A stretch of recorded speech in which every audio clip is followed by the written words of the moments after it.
tell you all about Caroline. She was born on June 8, 1998, with a heart defect called tetralogy of Fallot, also called blue baby syndrome. She had 4 defects in her heart. Although doctors initially thought she would have at least a year before surgery was needed, at 2 weeks old, she was flown to Boston Children's Hospital for corrective surgery. 2 weeks old. At 2.5 weeks old, Dr. Richard Jonas corrected most of the defects in her heart, but her undersized pulmonary valve had to be removed, and due to her age, could not be replaced with an artificial one. Sometime in the future, Caroline will need to replace her missing valve, and she's hopeful that with advances in research, it will be a routine procedure that does not require another open heart surgery. With advancements funded by the American Heart Association, this may one day be possible for kids like Caroline. She's here to share her story, and we want to give her a warm welcome. Caroline Hickam, come to the stage.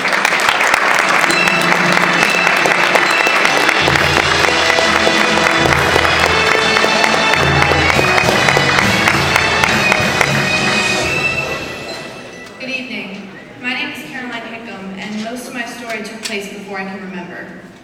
I was born in Raleigh, North Carolina in 1998 with a congenital heart defect called tetralogy of Fallot. Some people call this condition blue baby syndrome. The tetralogy of Fallot describes 4 defects in the heart: a hole between the right and left ventricles, a narrowing of the valve and artery that connect the heart to the lungs, an aorta that is shifted over the right ventricle, and a thickened right ventricle wall. The local cardiologist that I saw told my parents that they would monitor my condition, but we probably had a year before any surgery would be required, and then they sent me home. I would often put my legs up under me, which is an instinctive thing that people do so their heart doesn't have to pump blood all the way to the ends of their legs. I had many blue episodes. The doctors put me on a medicine to lower my heart rate, but at my 2-week checkup, my pediatrician sent me to the emergency room because I was so blue. At the hospital, I was pricked and poked. My tiny veins were hard to find, so I was tortured by the poor PICU nurses as they tried to hook me to an IV. Our cardiologist recommended a Blalock-Taussig shunt invented in the 1940s at Johns Hopkins, but my father asked where anything better was going and more advanced. He asked where this type of surgery would be routine. It turned out that at Boston Children's Hospital, they were performing complete corrections for patients with my condition. So my parents had me flown via medical transport to Boston. We had to hurry to get there because the surgeon, Dr. Richard Jonas, was flying out later that week to China to open a new hospital with President Bill Clinton.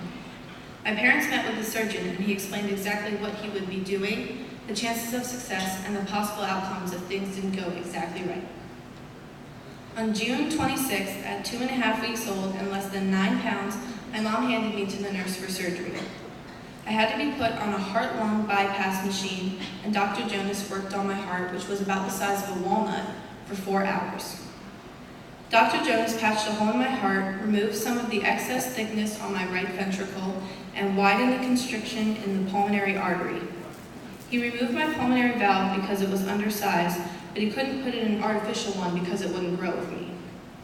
When my parents asked what that would mean for me, Dr. Jonas said that I could qualify for the Olympics, but I probably wouldn't win.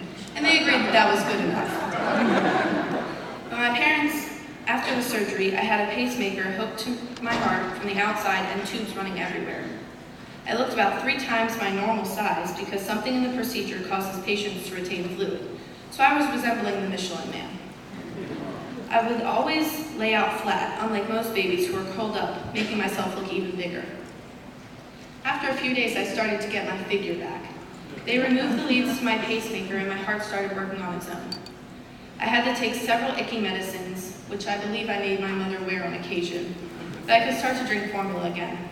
I actually gained weight in the hospital during this ordeal. On July 4th, 1998, my parents got to fly back home. They were happy not to have to sleep in waiting rooms and janitor's closets anymore, but mostly that we could start having a normal life together. Our homecoming gave a special meaning to Independence Day. Now here's the part I remember. I've been able to live my life with no limitations. As of about 6 weeks after my surgery, I no longer have to take medication for my heart. I've been playing the flute since I was 7, and that's an instrument that takes a significant amount of air. I've been in the Harford County All-County Band in 8th and 9th grade and have received top ratings at the last 2 state and county solo and ensemble festivals. I've taken dance classes, played soccer from age 7 to 13, performed with a competitive jump rope club, and I've played JV volleyball for 2 years at my high school. I've been a Girl Scout since 1st grade and have earned my bronze and silver awards, and I'm currently working on my gold award, which is similar to an Eagle Scout. My proposed project is to raise heart disease awareness at my high school with a fundraising event that I hope will become annual at my school. I am forever grateful that someone knew how to fix what was wrong with me so I can have this normal life, and it was only possible through the support of people like you. Looking toward the future, I'm trying to decide what I want to be, since I have a lot of different interests. A music teacher, orthodontist, engineer, or fundraiser for nonprofit groups. I know I'll figure it out. I also know that sometime in the future I will need another surgery because the doctors now believe that there is an optimal time to replace the pulmonary valve in TET patients, right before their ventricles stretch beyond ability to recover. Valve replacement surgeries are already being performed without the need for open heart surgery, and I am hopeful that when it's time for me, the procedure will be routine. Shaun White, Olympic snowboarder, was also born with tetralogy of Fallot. He is one of my role models, showing me that anything is possible. With the help of the American Heart Association, I believe that anything can be. Thank you.